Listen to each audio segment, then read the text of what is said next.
에브라임 사람들이 모여 북쪽으로 가서 입다에게 이르되 네가 암몬 자손과 싸우러 건너갈 때 어찌하여 우리를 불러 너와 함께 가지 아니하였느냐 우리가 반드시 너와 네 집을 불사르리라 하니 나와 내 백성이 암몬 자손과 크게 싸울 때 내가 너희를 부르되 너희가 나를 그들의 손에서 구원하지 아니한 고로 나는 너희가 도와주지 아니하는 것을 보고 내 목숨을 돌보지 아니하고 건너가서 암몬 자손을 쳤더니 여호와께서 그들을 내 손에 넘겨주셨거늘 너희가 어찌하여 오늘 내게 올라와서 나와 더불어 싸우고자 하느냐 하니라. 입다가 길르앗 사람을 다 모으고 에브라임과 싸웠으며 길르앗 사람들이 에브라임을 쳐서 무찔렀으니 이는 에브라임의 말이 너희 길르앗 사람은 본래 에브라임에서 도망한 자로서 에브라임과 므낫세 중에 있다 하였습니다. 길르앗 사람이 에브라임 사람보다 앞서 요단강 나루턱을 장악하고 에브라임 사람의 도망하는 자가 말하기를 청하건대 나를 건너가게 하라 하면 길르앗 사람이 그에게 묻기를 네가 에브라임 사람이냐 하여 그가 만일 아니라 하면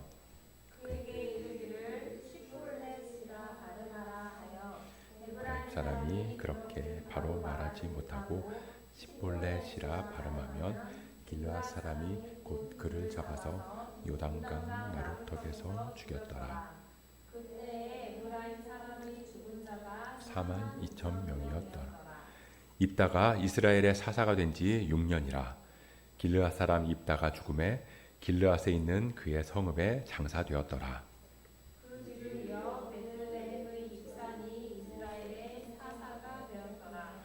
그가 아들 30명과 딸 30명을 두었더니 그가 딸들을 밖으로 시집 보냈고 아들들을 위하여서는 밖에서 여자 30명을 데려왔더라. 그가 이스라엘의 사사가 된 지 7년이라.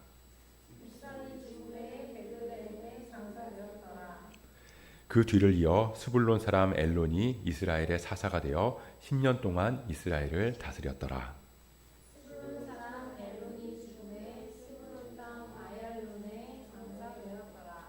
그 뒤를 이어 비라돈 사람 힐렐의 아들 압돈이 이스라엘의 사사가 되었더라.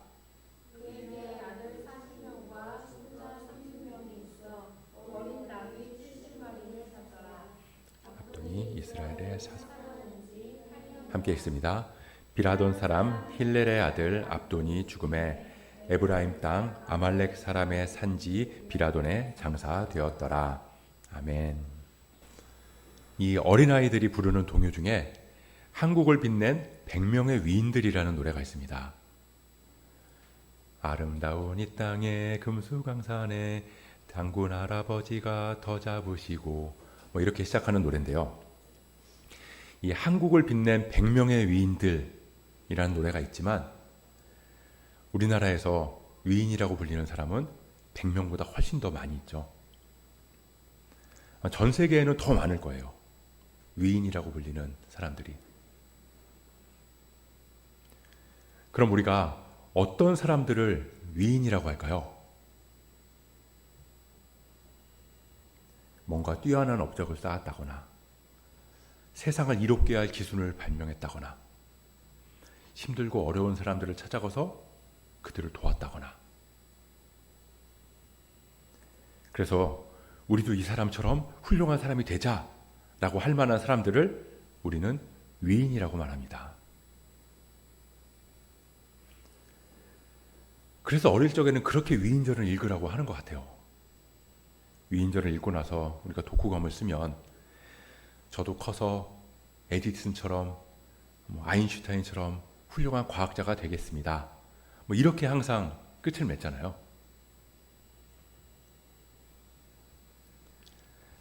그런데 우리가 위인이라고 부르는 사람들의 삶이 정말로 다 훌륭하고 위대하기만 할까요?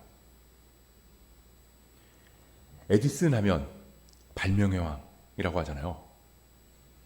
에디슨이 남긴 명언도 있고 천재는 1%의 영광과 99%의 노력으로 이루어진다. 이 호기심과 끊임없는 노력으로 엄청난 발명품들을 만들어낸 에디슨. 하지만 에디슨의 위인전 어디에도 에디슨이 다른 사람의 발명품을 자기가 만든 것처럼 도용하고 특허를 도둑질을 했다는 이야기, 또는 악랄하고 탐욕스러운 사업가로서의 모습, 그런 건 그리고 있지 않다는 겁니다.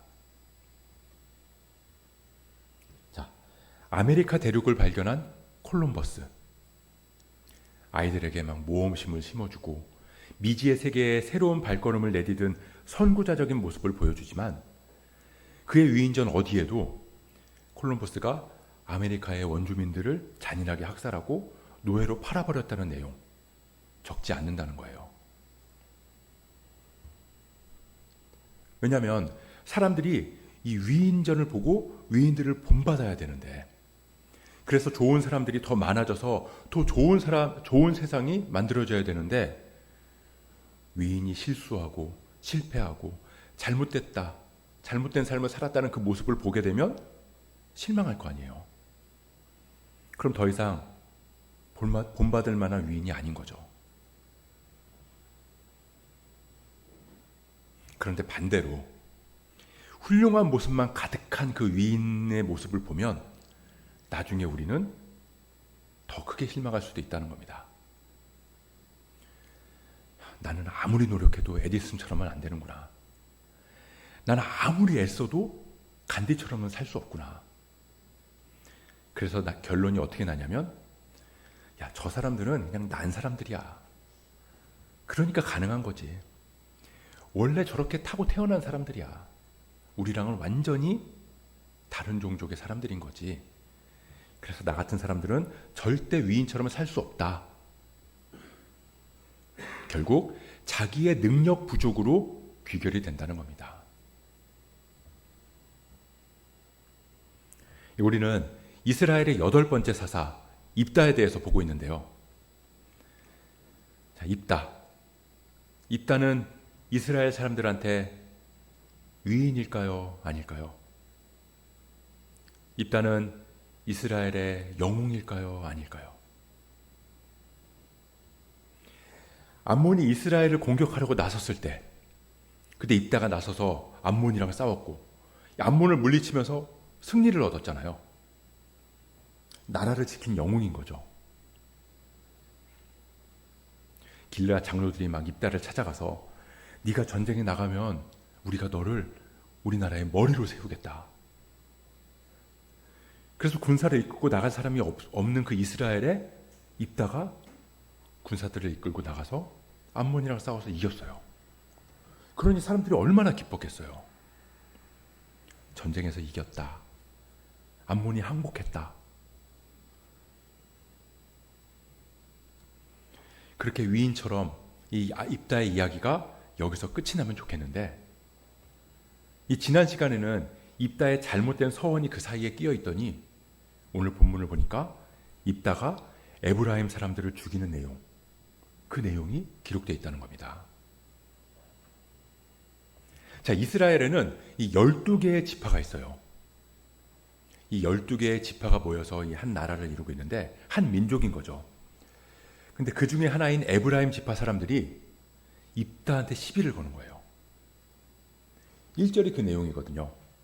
입다가 이기고 돌아오니까 에브라임 지파 사람들이 와서, 야, 너 전쟁에 나가서 승리를 했는데 너 전쟁 나갈 때 왜 우리 안 불렀어? 이러는 거예요. 근데 이 에브라임 지파가 나중에 이 이스라엘이 나뉠 때 북이스라엘을 그냥 에브라임이라고 통칭해서 불렀거든요. 그만큼 이 에브라임 지파가 12지파 중에 굉장히 큰 지파였어요. 이 북쪽은 에브라임이다, 남쪽은 유다다라고 부를 만큼 이 12개의 지파 중에서 에브라임이 굉장히 영향력을 많이 행사하는 큰 지파였다는 거죠. 그런데 그 지파가 암몬이랑 전쟁할 때 자기들 안 불렀다고 지금 따지고 오는 거예요. 근데 사실 불렀거든요.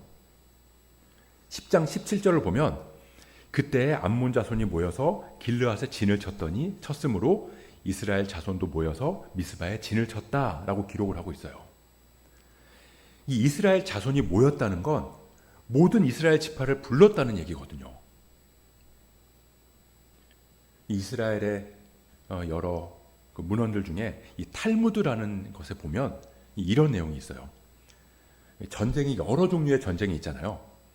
그 여러 종류의 전쟁 중에서 다른 나라가 쳐들어왔을 때의 전쟁, 그 전쟁에는 모든 이스라엘 사람들이 다 참여해야 된다라고 기록되어 있어요.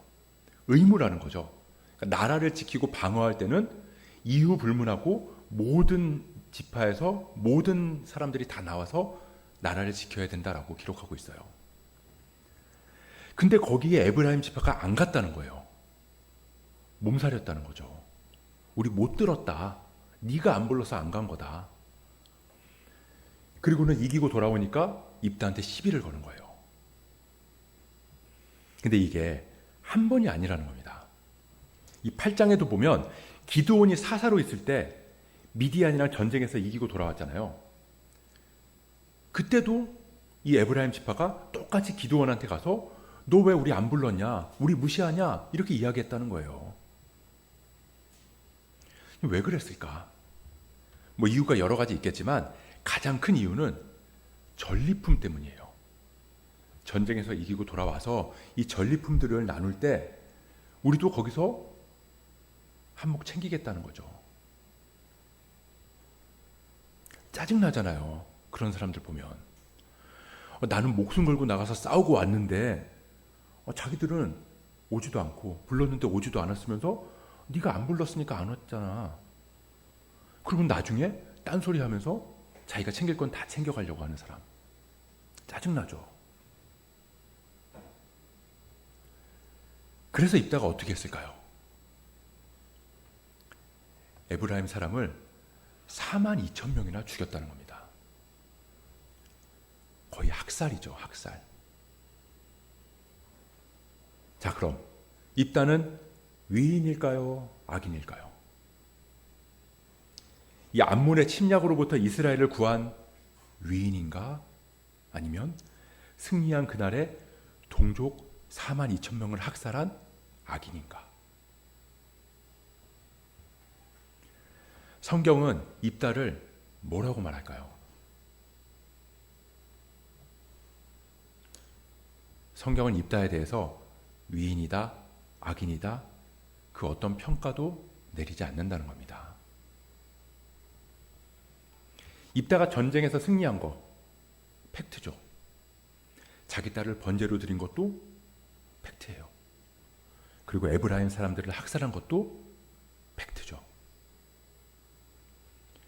무슨 말이냐면 입다한테는 위인의 모습도 있고 악인의 모습도 있다는 거예요. 우리가 11장을 보면 입다를 뭐라고 소개하고 있냐면 입다는 기생의 아들이다. 그래서 배다른 형들의 위협을 피해서 도망 다녔다.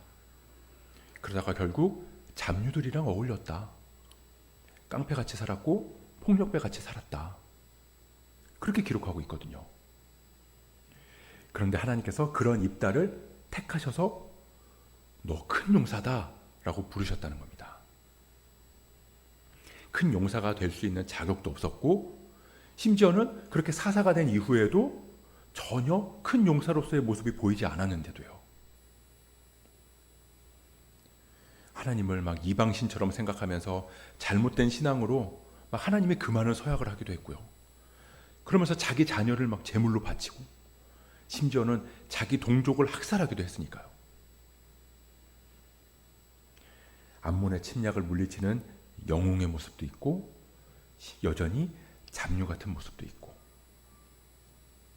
그럼 도대체 뭐가 입다의 진짜 모습일까? 둘 다 입다의 모습이라는 거죠. 그리고 그게 우리의 모습이라는 겁니다. 우리도 보면 어떤 때는 하나님께서 막 기뻐하시는 일을 할 때가 있잖아요. 하나님 잘 믿으면서 예배도 잘 드리고 큐티도 하고 기도도 하고 그러면서 막 어려운 사람들 도와주고 그럴 때 보면 야, 내가 봐도 내가 대견하다. 그렇게 생각될 때도 있어요. 그러다가 또 어떤 때는 하나님이 기뻐하시지 않는 모습일 때도 있다는 거예요. 신앙생활도 제대로 안 하고 마음에는 막 불평과 불만이 가득하고 거짓말하면서 속이기도 하고 뭐 나 기분 나쁘다고 뒷담화하면서 욕하기도 하고 그럴 때도 있다는 거죠. 근데 보면 하나님께서는 입다가 잘못된 서원을 했다고 해서 하나님 기뻐하시지 않는 모습을 했다고 해서 전쟁에서 패배하게 하지 않으셨다는 거예요.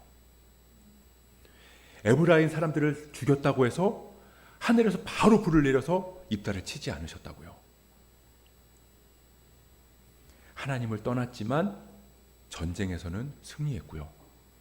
에브라임 사건 이후에도 아무 일 없이 6년 동안 사사로 계속 잘 살았고 별 탈 없이 편안하게 생을 마무리했다는 겁니다.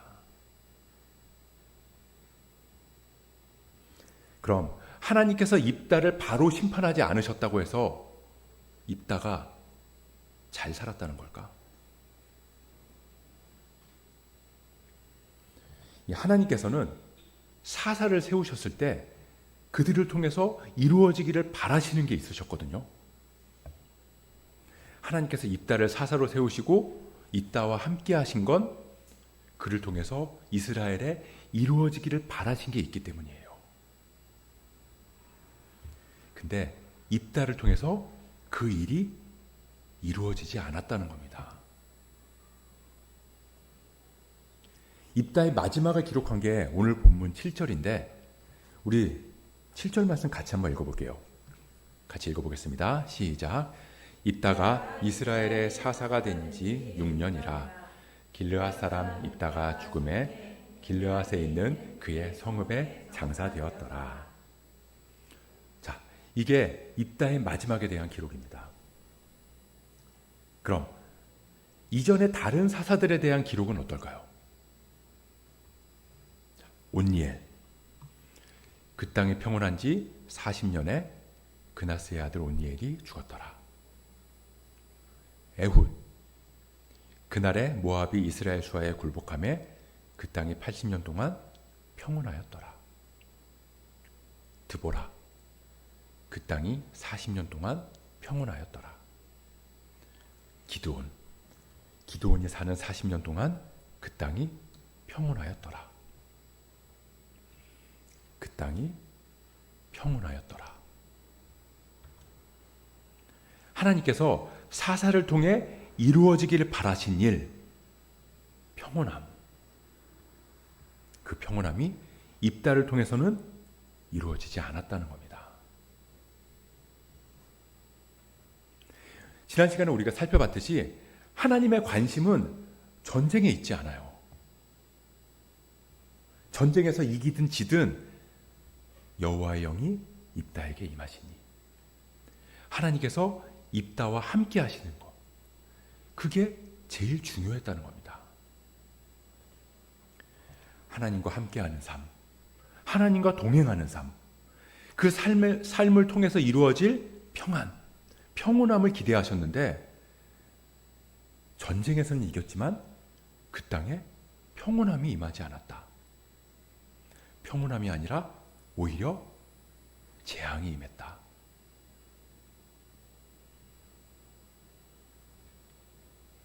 하나님께서 우리를 부르셨어요. 원래 우리는 잡류였거든요. 그런 우리를 자녀 삼아 주셨고 그리스도인으로 세워주셨습니다. 에베소서 2장 3절 말씀 같이 한번 읽어보도록 하겠습니다. 같이 읽어볼게요. 시작. 전에는 우리도 다 그 가운데서 우리 육체의 욕심을 따라 지내며 육체와 마음에 원하는 것을 하여 다른 이들과 같이 본질상 진노의 자녀이었더니, 본질상 진노의 자녀였다. 원래 우리는 잡류였다. 그런데 왜 하나님은 우리를 구원하셔서 그리스도인으로 부르셨을까? 왜 예수를 믿게 하셨을까? 예수 믿고 성공하라고, 예수 믿고 부자 되라고, 예수 믿고 건강하라고, 그러라고 하나님께서 우리를 부르셔서 우리와 함께 하신 게 아니라는 거예요. 그럼 왜 우리를 부르신 걸까요? 왜 예수를 믿게 하신 거죠? 하나님의 축복, 그리스도의 평안을 전하는 통로가 되라고, 그거 되라고 우리를 부르신 거라는 겁니다. 그런데도 통로가 근원이 되고자 하면, 도구가 주인이 되고자 하면 우리 삶뿐만 아니라 우리 주변에 평온함이 아니라 재앙이 임하게 된다는 거죠. 우리를 부르시고 보내신 그곳에 평온함, 그리스도의 평화와 사랑이 임하게 하게 하셨는데, 그러려고 돈도 주시고 건강도 주시고 능력도 주셨는데, 왜 물이 통로를 통해서 흘러가지 않고 그 통로가 막혀서 마치 근원처럼 자기만 가득 채우고 있으면, 그러면 그 물 썩어버리잖아요. 그럼 물이 아무리 많아도 그 재앙이거든요. 우리가 예수를 믿어서 성공할 수도 있고 실패할 수도 있어요. 우리가 예수를 믿어서 부자가 될 수도 있고 가난할 수도 있다고요. 우리가 예수를 믿는다고 해서 건강할 수도 있고 아플 수도 있다는 겁니다. 그게 예수를 믿는 이유가 될 수도 없고요. 예수를 믿는 증거가 될 수도 없다는 거죠. 예수를 믿는 우리를 통해 드러나야 되는 건 주님의 평안, 그리스도의 평화. 하나님은 그리스도로 세우신 우리를 통해서 먼저는 우리 안에 주님 주시는 평안이 가득하기를 바라시고요. 그 평안이 우리가 있는 그곳에, 우리를 부르신 그곳에, 우리 가정, 우리 학교, 우리 교회, 우리 일터, 그리고 우리가 사는 이 땅 위에 가득히 흘러가기를 바라세요. 단순히 나 하나 잘 살고 못 살고 성공하고 실패하고가 아니라 더 큰 그림, 더 큰 영향력을 미치기를 바라시는 거죠. 자, 입다의 뒤를 이어서 세워진 사사들, 입산, 엘론, 압돈, 그들은 어땠을까요? 우리 오늘 본문 8절부터 12절 말씀인데 같이 한번 읽어보도록 하겠습니다. 8절부터 12절 말씀 시작. 그 뒤를 이어 베들레헴에 그가 아들 30명과 딸 30명을 두었더니 그가 딸들을 밖으로 시집 보냈고 아들들을 위하여는 밖에서 여자 30명을 데려왔더라. 그가 이스라엘의 사사가 된 지 7년이라. 입산이 죽음에 베들레헴에 장사되었더라. 그 뒤를 이어 스불론 사람 엘론이 이스라엘의 사사가 되어 10년 동안 이스라엘을 다스렸더라. 스불론 사람 엘론이 죽음에 스불론 땅 아얄론에 장사되었더라. 그 뒤를 이어 비라돈 사람 힐렐의 아들 압돈이 이스라엘의 사사가 되었더라. 그에게 아들 40명과 손자 30명이 있어 어린 낙이 70마리를 탔더라. 압돈이 이스라엘의 사사가 된 지 8년이라. 비라돈 사람 힐렐의 아들 압돈이 죽음에 에브라임 땅 아말렉 사람의 산지 비라돈에 장사되었더라. 자, 입산 아들 30명, 딸 30명을 두었다. 아내를 많이 뒀다는 얘기죠. 왕처럼 살았다는 얘기예요. 그런데 그 자녀들을 결혼시키면서 밖으로 시집 보내고 밖에서 데려왔다. 한마디로 이방 나라들이랑 정략 결혼을 시켰다.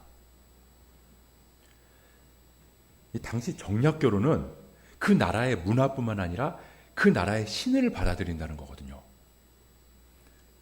왜 그랬을까요? 왜 정략 결혼을 했을까요? 전쟁을 피하려고. 다른 말로 하면 평온함을 이루기 위해서. 그렇게 입사는 스스로 평온함을 만들어 보려고 했지만 하나님께서는 그가 다스리는 7년 동안 그 땅이 평온했다라는 말씀을 하지 않으셨다는 겁니다. 그 뒤를 이은 엘론 역시 사사가 되어서 10년 동안 이스라엘을 다스렸는데 그에 대한 기록은 스불론 땅 아얄론의 장사되었다. 끝. 그저 자기 혼자 먹고 사는 일에 집중하면서 살았다. 또 그 뒤를 이은 압도는 어떤가요? 아들 40명, 손자 30명이 어린 낙이 70마리를 탔다. 아들 40명이란 말은 입산이란 마찬가지로 아내가 많았다. 왕처럼 살았다. 게다가 자식이랑 손자까지 모두가 다 어린 나귀를 탔다. 우리가 어린 나귀라고 하니까 되게 볼품없는 거라고 생각을 하잖아요. 그렇게 생각할 수 있는데 당시 어린 나귀는 최고의 이동수단이에요. 부의 상징이었던 거죠. 그러니까 지금으로 치면 자식이랑 손주들까지 다 벤치 몰았다. 그 정도 되는 거예요.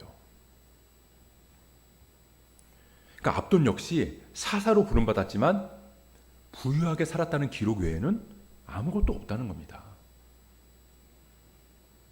근데 우리가 이 압돈의 기록을 보면서 야, 하나님께서 택하신 사사라서 야, 압돈은 축복받았네. 그렇게 말하나요?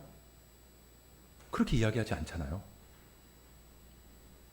오히려 하나님께서 그를 통해서 흘려보내고자 하시는 그 평온함, 그 평안을 흘려보내지 못했다면, 그 평안을 흘려보내지 못했다면 그건 예수 믿은 삶을 제대로 살지 못했다는 거고, 하나님께서 하시는 축복을, 하나님께서 함께 하시는 축복을 제대로 누리지 못했다라고 말한다는 겁니다. 근데 문제는 그게 내 힘으로 되느냐는 거예요. 우리가 위인전에 나오는 위인처럼 살 수 있냐고요. 아니, 위인들이 정말로 완벽한 삶을 살았냐는 거죠. 아니거든요. 실수도 많고 흠도 많고 잘못도 많이 했고. 그럼에도 우리가 그런 거 다 감안해서라도 우리가 그런 위인들처럼 살기도 힘든데 하물며 우리가 그리스도인으로 살아갈 수 있느냐라는 겁니다. 그거 내 힘으로 안 된다는 거예요.